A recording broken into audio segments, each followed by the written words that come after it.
Hey everybody, Spaghetti here, and welcome back to another Post-Scriptum video. Today we're going to be talking about the very basics of armored gameplay. We're not talking tactics, we're not talking strategy, we're not talking the thickness of the front of a tiger. Today we're going to be going over the absolute basics. Hold F to enter, hold F to exit, things like that. This will be mainly a tool for new players, but also a tool for players that have been around for a while, but haven't necessarily felt comfortable enough to jump into a tank, because I see that quite a bit. People that have 1,000 hours will shy away from the armor because they think it's too much responsibility or it's just too overwhelming. So to kick things off, we're going to be talking about keybinds. All right, now keybinds are really important because I see a lot of people not utilizing some of the better mechanics because they don't understand what they're doing, or they just don't know that those mechanics exist. You hold F to enter and exit a vehicle. Once you are inside the vehicle, if you push F1, F2, F3, or F4, you can maneuver around into different seats depending on what type of vehicle you're in. If you're in a tank, most tanks are only 4 seats at the max, and sometimes only 2 seats at the max. Like the 232, the German scout car,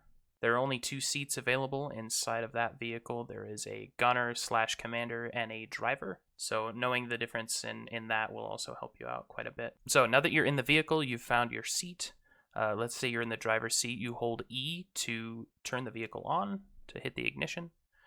This will allow you to move backwards and forwards, WASD, very simple stuff.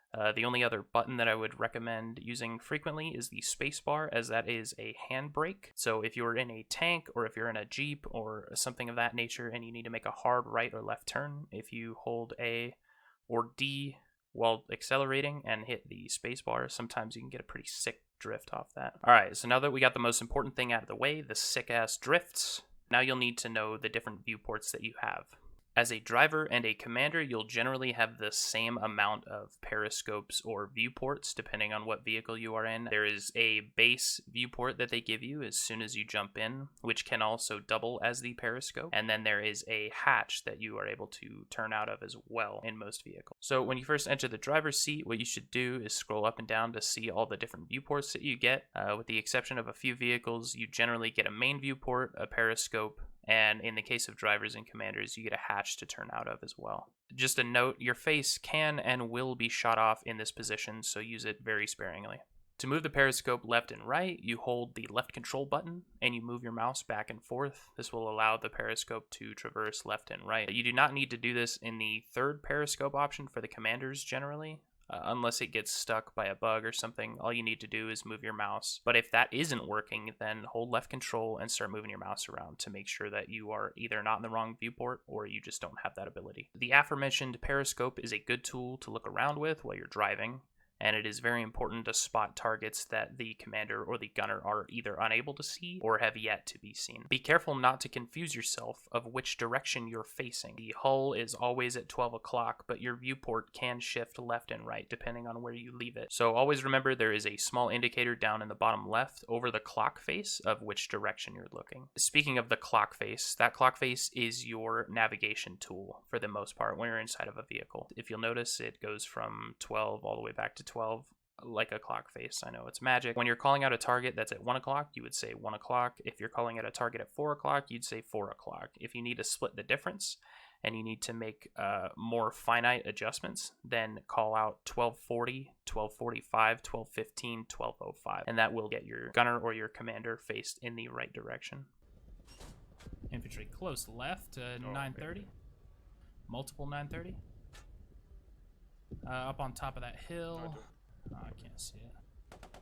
There you go. There's more to his right. Drivers need to be aware of terrain, angling, and status of cover / concealment. Positioning is vital to your success and survival. Make sure if you have the ability to take cover, you do. Make sure your hull is protected as much as possible. If you have the ability to angle your vehicle before you start to engage, make sure you do that. Angling is essentially just spinning your tank left or right by 15 to 20 degrees to increase the probability that the enemy incoming rounds are going to bounce off of your tank. Knowing where the ammo racks and the vital points of the tank are can improve how you do this, but for the most part, just spinning left or right, a slight degree angle will help you out quite a bit. The basics for gunning are very simple. WASD to move the turret. You left click for the main gun, and right click for the coax. 1, 2, 3, 4, 5 on your keyboard is your ammo selection. Now, the type of ammo is very important, and using it correctly is mainly what your job entails. I'll be coming out with an ammo selection video probably as soon as this goes out, so be on the lookout for that. Ranging is available to mostly the German tanks. The only allied piece of armor that has a ranging optic is the Firefly. Ranging is different for each ammo type, and there are indicators for this located on the sight itself. For example, this AP-CVC falls directly on target because that's what I was ranging for. When I leave the gun in the exact same spot and I fire the AP-CR, you'll notice the round sails above the tank, so keep that in mind when operating the main gun. Hull guns are specifically for anti-infantry in the close proximity of your tank. They can spot in a limited capacity as well, but they are also in a non-essential position, meaning that if something needs doing outside of the tank, like track repairs or digging down vehicles, then that is the job for your hull gunner. Your commander should always have their eyes to the horizon. Spotting other armored units or AT gun and infantry should be your main focus. Alternatively, keeping a general location of enemy armor marked when able, keeping your unit on task, and keeping AT infantry off your ass are all good uses for ATC. I couldn't make an hour-long video, so this will be broken up into a few sections. That way people that are new don't get overwhelmed with too much info at once, and the old guard isn't bored to death by basics while looking for armor penetration data. Thank you guys for watching. I hope you got some useful information out of this. Stick around because we will have much more coming in the near future. Take care, and I'll see you next time. Yeah, it's really bad. Fuck!